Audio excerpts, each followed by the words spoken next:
उड़ान सुनहरे भविष्य की ओर।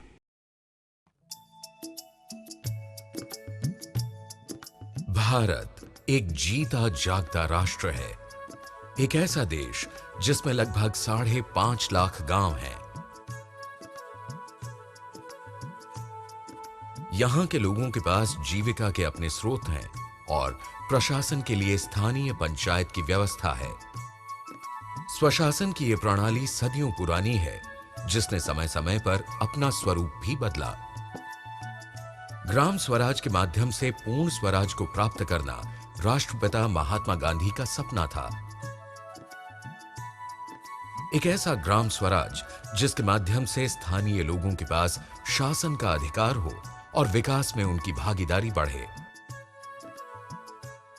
पंचायती राज में हम जनता को सशक्त करते हैं।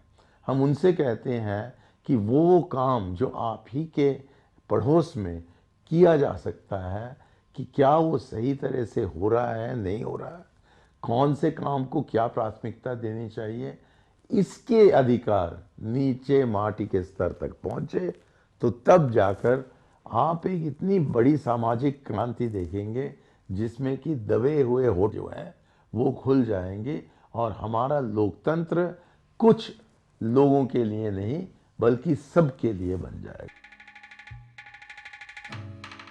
आजाद भारत में पंचायती राज व्यवस्था को कायम करने की दिशा में अनेक प्रयास हुए। संविधान में अनेक संशोधनों और सुझावों के बाद आखिरकार पंचायती राज व्यवस्था अस्तित्व में आई। 24 अप्रैल 1993 का दिन पंचायती राज के इतिहास में स्वर्णिम दिवस बनकर आया। इसी दिन 73वें संविधान संशोधन विधेयक 1992 को लागू किया गया। 73वें संविधान संशोधन अधिनियम ने 3 स्तरों पर पंचायती राज व्यवस्था को स्थापित कर दिया। गांवों में रहने वाली जनता के लिए ग्राम स्तर पर ग्राम सभा और ग्राम पंचायत, और इसके ऊपर ब्लॉक स्तर पर मध्यवर्ती पंचायत और जिला स्तर पर जिला पंचायत की व्यवस्था का प्रावधान है। Till today they were excluded communities. They were not allowed to come in and participate. Now these excluded communities have become inclusive in the system.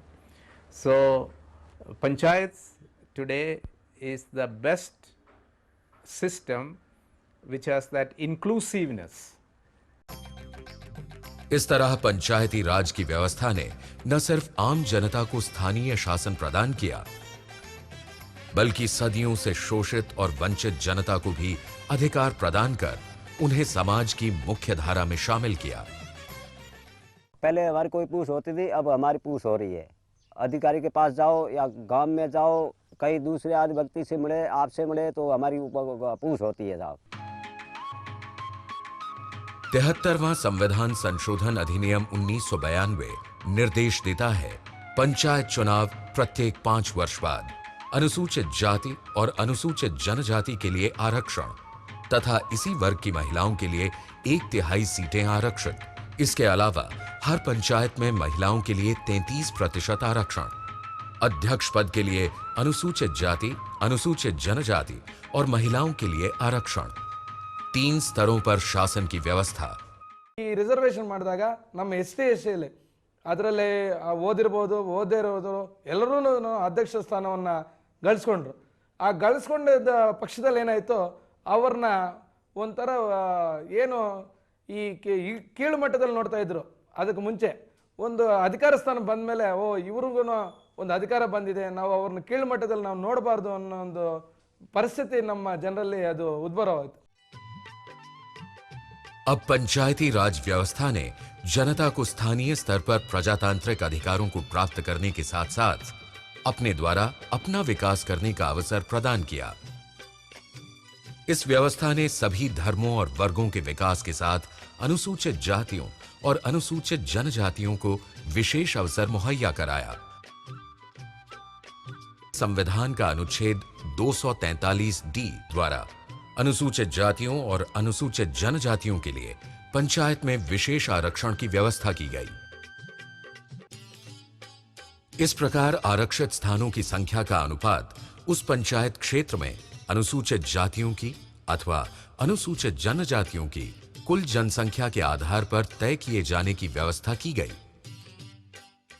चूँकि नई व्यवस्था के अंतर्गत हमें सत्ता में भागीदारी मिली है, हम समझते हैं कि इस व्यवस्था से हमारे लोगों का काफ़ी विकास होगा, उत्थान होगा। जो वीकर सेक्शन के जो एससी और एसटी के लोग थे उनको ग्राम गांव में सरपंच बनने का मौका मिला, प्रधान बनने का मौका मिला, जिला प्रमुख बनने का मौका मिला। उसके बाद जो सेंस ऑफ एम्पावरमेंट आया है वो बहुत फिनोमिनल है। गांव की बात, गांव की सत्ता, गांव की प्लानिंग गांव के लोग ही करेंगे। विकास का लक्ष्य निचले तबके से तय हो, इसके लिए संविधान का अनुच्छेद 243D निर्देश देता है कि ग्राम या किसी अन्य स्तर पर पंचायतों में अध्यक्षों के पद अनुसूचित जातियों, अनुसूचित जनजातियों और स्त्रियों के लिए राज्य के विधान मंडलों अथवा विधि द्वारा प्रदान की गई व्यवस्था के तहत भरे जाएंगे। ಇವಾಗ ಜನರಲ್ಲೇ SC ಕ್ಯಾಂಡಿಡೇಟ್ನ ಚೇರ್ಮನ್ ಅಧ್ಯಕ್ಷರು ಮಾಡ್ಯಾವ್ರೆ, ಅದಕ್ಕೆ ನಮ್ಗೆ ತುಂಬ ಸಂತೋಷ. ಅದೇ ಥರ ನಾವು ನಮ್ಗೆ ಅಧಿಕಾರ ಕೊಟ್ಟವ್ರು ಅಂತ ಹೇಳ್ಬಿಟ್ಟು ನಾವು ಇನ್ನೂ ಒಳ್ಳೆ ಕೆಲಸ ಮಾಡಬೇಕು, ಜನಸೇವೆ ಮಾಡಬೇಕು ಅಂತೇಳಿ ನಮ್ಮ ಆಸೆ ಅನಿಸಿಕೆ ಐತೆ. आरक्षित अध्यक्षों की पदों की संख्या का अनुपात उस राज्य में अनुसूचित जातियों की अथवा अनुसूचित जनजातियों की जनसंख्या का राज्य की कुल जनसंख्या के अनुपात के आधार पर तय किए जाने की व्यवस्था की गई। इस प्रकार पंचायतों में रोटेशन द्वारा आरक्षित अध्यक्षों के पद भरे जाएंगे। इसका मतलब अगर आबादी का अनुपात ज्यादा है तो आरक्षित सीटों का अनुपात भी ज्यादा होगा। আমি আগতে জনা নাছিলোঁ যে ST ৰিজাৰ্ভেশ্যন হ'লে কিমান সুবিধা হয়। আমি এতিয়া দেখিছোঁ যে আমাৰ যিবিলাক সপোন ST ৰিজাৰ্ভেশ্যন হোৱাৰ পিছত সপোনবোৰ বাস্তৱত ৰূপ দিবলৈ গৈ আছোঁ আৰু জনসাধাৰণে সেইখিনি আঁকোৱালি লৈছে।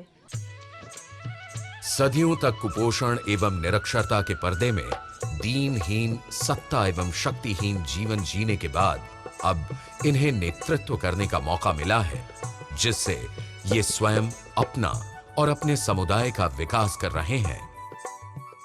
यह मौका मिला है मुझे, तो इस आवाज़ को हमको ऊपर तक के पहुंचाना है और समाज में जो कमी है विकास की उसको हमको पूरा करना है। 5 वर्ष भी निकल जाते थे, वो काम नहीं हो सकता था। वो काम आज एक हफ्ते के अंदर अपन आसानी से कर सकते हैं और इतनी खुशी है कि जो वर्षों से जो विकास नहीं हुआ था वो आज कम समय में कर सकते हैं। त्रिस्तरीय पंचायती व्यवस्था के तहत महिलाओं की भागीदारी सुनिश्चित करने और विकास की मुख्यधारा से जोड़ने के लिए संविधान के अनुच्छेद 243D के खंड 2 के तहत आरक्षित स्थानों की कुल संख्या के कम से कम 1/3 स्थान यथास्थिति अनुसूचित जातियों या अनुसूचित जनजातियों की स्त्रियों के लिए आरक्षित किए गए हैं। महिलाओं के लिए पंचायत में ऐसे स्थानों को भरे जाने के लिए रोटेशन की प्रक्रिया अपनाई गई। Power is not the monopoly of a men alone. You also have to enjoy. I motivate them. I tell them. I travel throughout the state. I have the classes for the elected representatives. I tell them how to move a resolution, how to move an adjournment motion, how to bring about a budget. It is not difficult. When you have a budget at home, why not with society? आज करीब 28.28 लाख निर्वाचित पंचायत प्रतिनिधियों में लगभग 10.38 लाख से अधिक महिलाएं हैं। इस तरह पंचायत में महिलाओं के प्रतिनिधित्व का दायरा वर्तमान में 37% तक पहुंच गया है। बाहर आने से उनमें कुछ तो चेंजेज आए हैं और हम भी जब मीटिंग्स में जाते हैं तो उनको ये समझाते हैं कि आप जब चुनकर आई हैं, जब आपको जनता ने यहाँ तक आगे पहुँचाया है तो आप लोगों का ये फर्ज बनता है कि आप ये जो हमारी जो रूढ़िवादी विचारधारा है इसको छोड़ करके आप आगे आएँ। अब सब बने सब थी जागरूक कि हम जो करिए तो हम करिए, पुरुष को कोई नहीं पूछते। अब तो महिला ही कर लेती है। मो इतनी ताकत आ गई महिला को कि मो सब कर दिए ऐसे। महिलाएं अब समझने लगी हैं कि चुनाव में खड़ा होना उनका शासित अधिकार है, जिससे अब उनके सामाजिक स्तर में भी सुधार आया है। अब वे परिवार के किसी भी सदस्य के हस्तक्षेप के बिना अपना काम दृढ़तापूर्वक कर रही हैं और सभी प्रकार की जंजीरें तोड़कर ये परिवर्तन दूत आगे बढ़ रही हैं। ಅದು ನಾನು ಗಂಡಸ ಹೆಣ್ಣ ಗಂಡ ಅನ್ನೋದು ಪ್ರಶ್ನೆ ಅಲ್ಲ, ನಾನೊಬ್ಬ ಮೆಂಬರು. ನಾನು ಬೇರೆ ಇತರ ಮೆಂಬರ್ಸ್ ಯಾವ ರೀತಿ ಅವರ ಇದಕ್ಕೆ ಜಸ್ಟಿಫೈ ಮಾಡ್ತಾರೋ ನಾನು ಹಾಗೆ ನನ್ನ ಪಾತ್ರಗಳಿಗೆ ನನ್ನ ವರ್ಕ್ಸ್ ಏನಿದೆ ಅಥವಾ ನನ್ನ ಪಾರ್ಟ್ ಆಫ್ ವರ್ಕ್ ಏನಿದೆ ಅದಕ್ಕೆ ನಾನು जस्टिफाई ಮಾಡಬೇಕು. हम लोग को ये लगता है कि हम लोग पुरुष के बराबर है. पहले हम लोग को हे दृष्टि से लोग देखते थे पुरुष लोग कि नहीं ये तो महिला है ना. लेकिन अब लोग महिला नहीं समझते हैं, क्योंकि हम लोग भी अपने आप में नहीं समझते हैं कि महिला हैं. जैसे पुरुष हैं वैसे हम लोग भी हैं. महिला सरपंच बनी है तो आदमियों को ऐसे लग नहीं रहा है कि महिला क्यों बनी है. महिला आज कुर्सी के ऊपर बैठी है सरपंच, तो आदमी नीचे बैठते हैं, सरपंच की बहुत इज्जत करते हैं. शुरुआत में पंचायत रूपी लघु गणतंत्र के निर्माण में निर्वाचित क्रांति दूतों को अनेक बाधाओं का सामना करना पड़ा था. इनके पास शिक्षा का अभाव था. पंचायतों में चलाई जा रही योजनाओं की जानकारी नहीं थी. जानकारी के अभाव से कार्य संचालन में अनेक कठिनाइयां आ रही थी. इसी को ध्यान में रखते हुए मंत्रालय ने विभिन्न प्रशिक्षण केंद्रों द्वारा पंचायत के चुने हुए प्रतिनिधियों के कौशल वर्धन और क्षमता निर्माण का विकास किया. Basically, since we start with building their self-confidence and talking to them about recognizing the qualities they already have, the leadership qualities especially that they have in them, we build on that, we hone those skills. So it is not a training that is meant only to help them run the panchayat, but it is training that helps them run their lives in future also and continue with this kind of a community work that they have set out to do. प्रशिक्षण के दौरान उन्हें नेतृत्व के लिए सक्षम बनाया जाता है और पंचायत के विभिन्न कार्यों से अवगत कराया जाता है. इसके लिए महिला प्रतिनिधियों को सामूहिक तौर पर प्रशासन के लिए तैयार किया जाता है. यहां उनकी समस्याओं पर विचार विमर्श कर उनका समाधान निकाला जाता है. यह प्रशिक्षण का ही नतीजा है कि आज निर्वाचित महिलाएं स्वयं फैसला लेने में सक्षम हैं. पंचायत के सभी स्तरों पर उनकी भागीदारी बढ़ने से उनकी सोच एवं नजरिए में भी बदलाव आया है. ನಾನು ಸ್ವಯ ಇಚ್ಛೆಯಿಂದ ನಾನಿವಾಗ ಕೆಲಸ ಮಾಡ್ತೀನಿ, ಎಲ್ಲ ನಾನೇ ಸ್ವಂತವಾಗಿ ಡಿಸಿಷನ್ ತಗೊಂಡು ನಾನು ಕೆಲಸನ ಮಾಡ್ತಾ ಇದ್ದೀನಿ. ಈಗ ಮೊದಲು ನನಗೆ ಹೋಗ್ಲಿಕ್ಕೆ ಹೋಗ್ಲಿಕ್ಕೂ ಭಯ ಇತ್ತು. ಇವಾಗ ನನಗೆ ಟ್ರೈನಿಂಗ್ ತಗೊಂಡ್ಮೇಲೆ ನನಗೆ ತುಂಬ ಧೈರ್ಯ ಬಂದಿದೆ. ಇವಾಗ ನಾನು ಎಲ್ಲಿ ಬೇಕಾದರೂ ಹೋಗಿ ನಾನು ಸ್ವಂತವಾಗಿ 5,000 ಜನದ ಮುಂದೆ ಕೂಡ ಮಾತಾಡಲಿಟ್ಟು ಧೈರ್ಯ ನನಗೆ ಇವಾಗ ಬಂದಿದೆ. ಇದರಿಂದ ಇವತ್ತು ನಾವು ಬಹಳಷ್ಟು ಕಡೆ ನೋಡಿದಾಗ ಒಳ್ಳೆಯ ಆಡಳಿತವನ್ನು ನಡೆಸ್ತಕ್ಕಂಥ ಮಹಿಳೆಯರನ್ನು ಕಂಡಿದ್ದೇವೆ. ಅವರ ಒಂದು ಯಾವುದೇ ಅಧಿಕಾರಿಯ ಜೊತೆ ಆಗಲಿ ಅಥವಾ ಜನರ ಜೊತೆ ಆಗಲಿ ಧೈರ್ಯವಾಗಿ ನಿಂತು ಮಾತಾಡುವಂತಹ ಒಂದು ಶಕ್ತಿ ಬಂತು. कई निर्वाचित प्रतिनिधि लोकतंत्र की पहली सीढ़ी चढ़कर समाज के प्रहरी के रूप में आगे आ रहे हैं और अपने जुझारू तेवरों से समाज के दबे हुए पिछड़े वर्ग के लोगों को उम्मीद की किरण दिखा रहे हैं. मुजफ्फरपुर जिले की अमीता देवी एक ऐसी ही जनप्रतिनिधि हैं जिन्होंने प्रशिक्षण लेने के बाद अपनी अलग पहचान बनाई. पंचायत की जिम्मेदारी तो बहुत बड़ी जिम्मेदारी होती है और उस जिम्मेदारी को निभा पाना बड़ा मुश्किल सा प्रतीत हो रहा था. तो शुरू में WLW का मैंने प्रशिक्षण लिया, दीदी के द्वारा दिया गया, जिससे मुझे कुछ जानकारी हुई. उसी के बाद मैं जब दिल्ली गई 7 राज्य की महिलाएं आई हुई थी और उनसे बातचीत करने के से ऐसा फील हुआ, ऐसे महसूस हुआ कि नहीं, जो परेशानी मेरे साथ है वो भी उनके साथ भी है, फिर भी वह काम कर रही हैं पंचायत में. तो मुझे उनसे बहुत अच्छा सीख मिला और मैंने सोचा जी ठीक है, मैं भी अपने पंचायत में काम कर सकती हूँ ऐसा. अब इन महिला प्रतिनिधियों का आत्मविश्वास बढ़ा है. ये महिलाएं पहले से कहीं ज्यादा बेहतर तरीके से पंचायत में अपनी बात रख पा रही हैं. अब वे अपनी प्राथमिकताएं तय कर रही हैं. हमारी ट्रेनिंग के तीसरे दिन हर महिला अपने गांव की एक विजन तैयार करती है, मैपिंग करती है कि उसमें उसके गांव में सबसे बड़ी मसला किस चीज़ का है, पानी का है कि स्कूल चाहिए. महिलाएं अपनी मैपिंग लेके 2 महीने के बाद उसी मीटिंग में आती हैं और ये डिस्कस करती हैं कि कहाँ रुक गया मामला. ये बहुत क्लियरली उनको बताया जाता है कि आप उस पूरी सोच से निकल जाइए कि मैं कर नहीं पाऊंगी कि मैं ही कर पाऊंगी, जिसे हम कहते हैं I can not to I can. आज पंचायतों में प्राथमिकताओं के आधार पर विकास के मुद्दों पर ध्यान दिया जा रहा है। ग्राम सभाओं में उन मुद्दों को वरीयता दी जाने लगी है जिनका सीधा संबंध समुदाय के विकास से है। समाज में हाशिए पर जीवन बसर करने वाली इन निर्वाचित प्रतिनिधियों ने लंबे संघर्ष के बाद अपने समाज के लोगों के विकास के लिए अनेक कदम उठाए। सरपंच बनवाने की मैं सोच रही के को आप घेरे घेरना सोरी पढ़ाओ सोरो पढ़ाओ। मैं पढ़ी लिखी नहीं वैसा आप साइन करती। मैं मारी आई भाई मन पढ़ावी नहीं बाकी अनपढ़ रही की मैं कहती हूँ अनपढ़ रही पर मारी सवा तमो थमरो। तो लड़कियां देखेंगे अकेला सरपंच बनी है तो मैं पढ़ा तो मैं नौकरी लिया तो सरपंच बना कोई काम में नौकरी लिया तो अच्छा लगता है। अपने पद की गरिमा के अनुरूप पंचायत के कार्यों और दलितों एवं पिछड़े वर्ग के हितों की पहरेदारी के लिए संघर्ष कर रहे हैं जैसलमेर जिले के सम ग्राम पंचायत के सरपंच मोटू राम गेवा।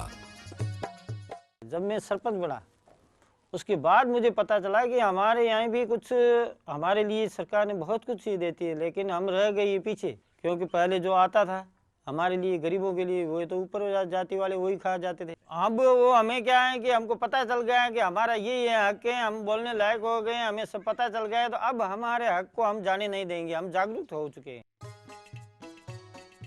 आखिरकार इस व्यवस्था के प्रति अनुसूचित जाति और अनुसूचित जनजाति के लोगों के बढ़ते रुझान ने इन्हें अपने अधिकारों के प्रति जागरूक बनाया। ये एकजुट होकर ग्राम सभा की बैठकों में नियमित रूप से जाने लगे हैं। अब ये ग्राम सभा की शक्ति और अधिकार को अच्छी तरह समझ चुके हैं। ग्राम सभा में ज़्यादा से ज़्यादा उपस्थित बढ़ाने के लिए हम लोगों को वर्कशॉप में और मीटिंगों में बुला के ये बताते हैं कि ग्राम सभा में जाओगे, अपने गांव की समस्या बताओगे तो ज़्यादा से ज़्यादा काम होगा। तो इससे अपने ग्राम सभा में जाते हैं और अपने गांव की समस्याओं को बताते हैं। अब सामुदायिक भागीदारी से विकास का रास्ता चुना गया और गरीब, महिलाओं, बच्चों और वंचितों को ध्यान में रखकर उनके सशक्तिकरण युक्त विकास कार्यों की योजना प्रणाली बनाई जाने लगी। पंचायती राज में जो महिलाएं जीत कर आई उनका मंच बनाने का ऑब्जेक्टिव ये था कि जो भी प्रयास हो रहे हैं उन बहनों के छोटे से बड़े स्तर पे उनको संगठित किया जाए और उसमें आत्मबल मिले, जिससे कम से कम वो महिला हिम्मत के साथ गांव में जाके वापस कह सकती है कि वहां इतने अच्छे प्रयास हो रहे हैं और मैं भी बहुत कुछ कर सकती हूँ। पंचायत के अधिकार क्षेत्र में ऐसे विषयों को शामिल किया गया जिससे उसकी शक्ति का पूरा उपयोग गांव के विकास में लगाया जाए। परिवार की आर्थिक तरक्की कैसे हो, गांव में स्वास्थ्य, पेयजल, सैनिटेशन की अच्छी व्यवस्था कैसे की जाए, इन सब के प्रति इनमें जागरूकता आई। जहां शौचालय की अच्छी व्यवस्था नहीं थी वहां शौचालय का निर्माण किया गया। जिन गांवों में पानी निकासी की अच्छी व्यवस्था नहीं थी वहां पानी की निकासी का बेहतर इंतजाम हुआ। गांवों में स्कूलों का भी निर्माण हुआ ताकि छात्रों के लिए शिक्षा की अच्छी व्यवस्था हो सके। जिन स्कूलों में शिक्षकों की अनुपस्थिति पाई गई वहां पंचायतों ने हस्तक्षेप किया, जिससे अध्यापन का कार्य सुचारू रूप से चलाया जाने लगा और पंचायत ने गांव को आदर्श ग्राम बनाने में अपनी भागीदारी निभाई। हमारे सरपंच आज सीधे 5 लाख का पावर है, तालाब बनाने का, रोड बनाने का, कुएं बनाने का, कई प्रकार के कार्य करने के लिए पंचायती राज में सीधा पैसा ग्रामीण पैसे इसमें पंचायत के खाते में जाता है। पहले जो मैं नहीं काम कर सकता वो हम सब करवा गए। मैं पढ़ाई में गाँव रे विकास वास्ते लगाई और गाँव वालों ने मिल बैठ कर इनके बारे में विचार विमर्श करके प्रस्ताव लिए। PD सार, DC सार और विभिन्न विभागৰ মানুহবিলাকক আমি লগ কৰি स्कीमবিলাক ধৰিছো आलोचना माध्यमेৰে। गांवों में गरीब तथा पिछड़े वर्ग को पंचायत के माध्यम से बेहतर सुविधाएं उपलब्ध कराने की दिशा में सुगनाबाई का नाम सबसे पहले आता है। उन्होंने पाया कि उनके वार्ड में कई ऐसे परिवार हैं जिनका BPL सूची में नाम नहीं है। उन्होंने पंचायत के माध्यम से BPL सूची में सुधार कराया। उनकी कार्यप्रणाली की वजह से ही अब जन वितरण केंद्र में राशन की उपलब्धता और उसका वितरण सही रूप से होने लगा है। वो ठाकुर लोगों का नाम भी एठे मतलब रखा था कि हमारा ही बनाई दो हम તેમાં વણના અલગ કરીને અમારે પાછો પંચાયત में निर्णय લઈને પાછો आगे भी गया विन में कूपन बनावी अभी तेल सोका साल सब मिली रहेगा। पंचायती राज व्यवस्था के ये प्रतिनिधि स्थानीय स्तर पर जाति, वर्ग, संप्रदाय और पारंपरिक प्रभुत्व से ऊपर उठकर समाज के विकास की नई दिशा तय कर रहे हैं।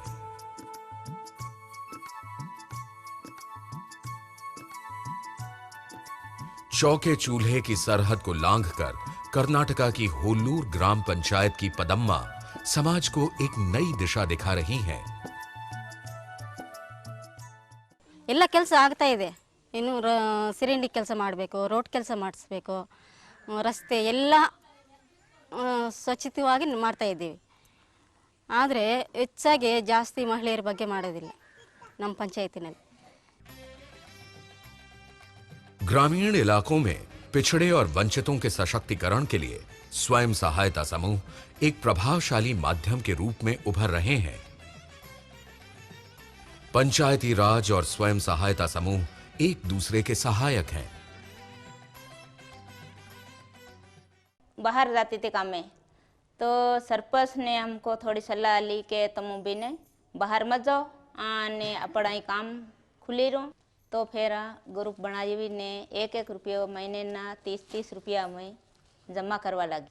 अठवाडिया 15 दिन में हम मीटिंग करीन भेगी थी थोड़ी बार समझाइए कि इसके नाम का समूह भरो जो थाने लोन मिली, थाने पैसा मिली, थाने हर बात कोई लाभ मिली के जन में समूह चालू किया। हंसी भाई कनु किस्ता खोलाई चवे ऑफिस में किस्ता भरा।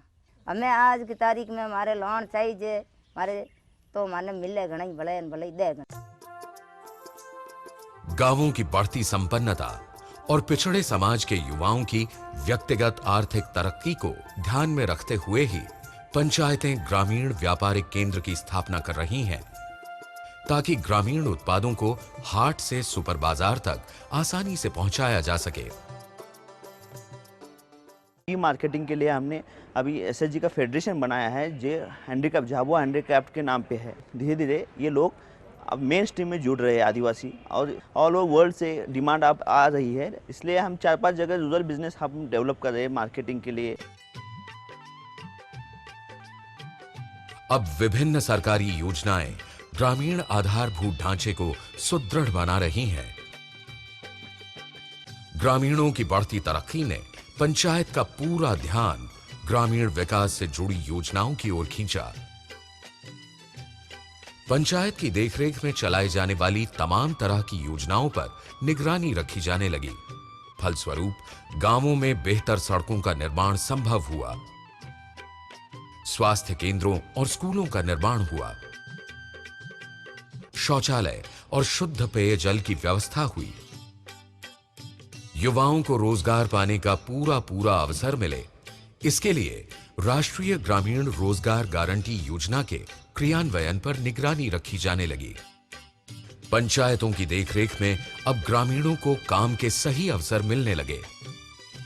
सही व्यक्ति की पहचान कर उन्हें साल में 100 दिन काम का अवसर मिला, जिससे ग्रामीण का घर खुशहाल बना और तरक्की की राह पर आगे बढ़ा। पंचायती राज संस्था के गठन के बाद से अब तक गांवों ने विकास के अनेक पंख फैलाए हैं। आज देश की सभी पंचायतें भारत निर्माण के परचम तले नई उड़ान भरने के लिए व्याकुल हैं। एक नया स्वराज हमारे ग्रामीण भारत को सामाजिक, आर्थिक और राजनीतिक बदलाव की ओर ले जा रहा है। सशक्त ग्रामीण, सशक्त भारत।